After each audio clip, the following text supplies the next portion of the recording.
We had the preseason AP poll drop about an hour and a half ago right now. What stood out to you in the first version of the top 25 you can see right there? There's probably, I kind of go with the couple teams are too high, a couple teams are too low. I think I probably wouldn't have Georgia ahead of at least Notre Dame, if not Oregon and Alabama also. They're top 8, but I think they might be closer to 8 than 5. What was the other one I saw that was too high? SMU, I get it, coming off the year they had last year, but they lost a lot on defense. I'm worried about their front seven. And a team that we didn't have ranked in our top 25 was Oklahoma, is up there at 18. And look, I know there's a lot of excitement about John Mateer, Jay Knott coming in there as well. They do have a very good defense under Brent Venables, but still a little worried about that passing game. Mateer's got to adjust to the SEC after playing mostly a Mountain West schedule last year. So high hopes for Oklahoma down there in Norman. In week 2, we're going to learn a lot both about them and about Michigan, who is up there at number 14. So a huge game in week 2. Oklahoma is a team that I think early in the season you keep your eye on and see how that offense is really rolling. Yeah, I think what stood out to me is this week 1 is going to be historic. This is an incredible slate of week 1 games we have. In fact, we have 3 games in week 1 between top 10 teams in the country. We have Texas against Ohio State, 2 of the top 3 teams in the country. We've got number 4 Clemson against number 9 LSU, and we have number 6 Notre Dame against number 10 Miami. So 3 games between top 10 teams in week 1. Also a ranked game in week 0 from Kansas State against Iowa State in a couple weeks too. In Ireland, we can't wait for that game either.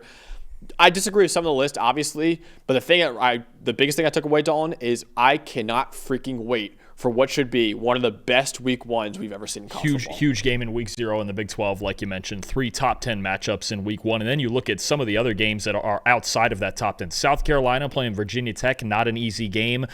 You've got Auburn and Baylor. You've got Colorado and Georgia Tech. Both of them got votes outside of the top 25 here. I mean, you've just got some dynamite football games in week 1. This is as stacked a week 1 as I can remember. But the 3 top 10 matchups and the playoff implications that those are going to have all out of conference. I mean, just a ridiculously stacked slate. And I think for me, especially, you look at the stakes in that Notre Dame-Miami game, and especially for Notre Dame, their first 2 games are Miami and then Texas A&M sitting there at number 19. And I think too low. I think they should be even higher. I think Texas A&M should be top 15, honestly.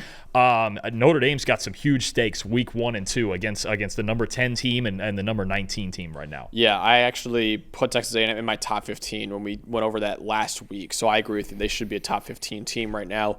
But yeah, I can't wait for those games right there. A&M is number 13 in my preseason top 25, so they should be a lot higher than 19. But still, great week 1 we have in college football. It's going to be incredible. And how about this stat, Dalton?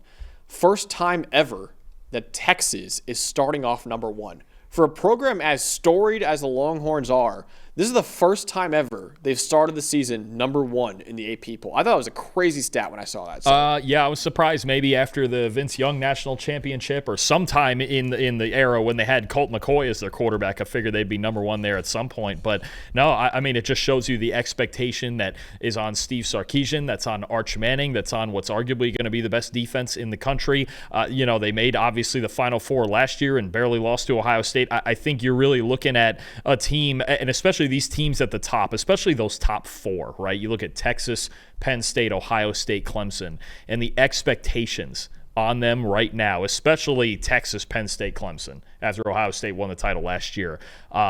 There's some teams in some trophy or bust years this year, and Texas is really one of them after making the college football playoff and the Final Four, I should say, in each of the last 2 years. Yeah, definitely. They have a lot of expectations for them this year with Arch Manning as their quarterback, who's the betting favorite to win the Heisman Trophy and the number 1 overall pick in our Heisman draft too.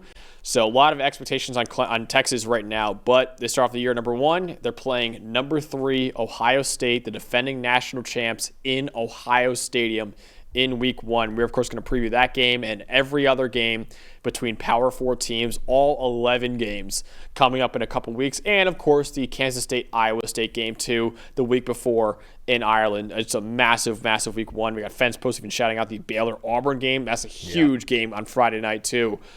We have Thursday. The games that Dalton and I are previewing.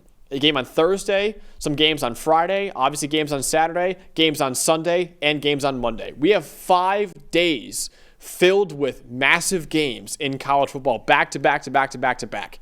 It's going to be an incredible week 1 of college football, a full 5 days from Thursday to Monday. I can't wait for it. It's going to be unbelievable. Plus, again, a huge week 0 game. Yes. Massive week 0 game. K-State and Iowa State in Ireland. It's going to be just unbelievable to watch the entire week. We'll, of course, break that down in week 0. Next week, we'll be doing our preview of Kansas State and Iowa State.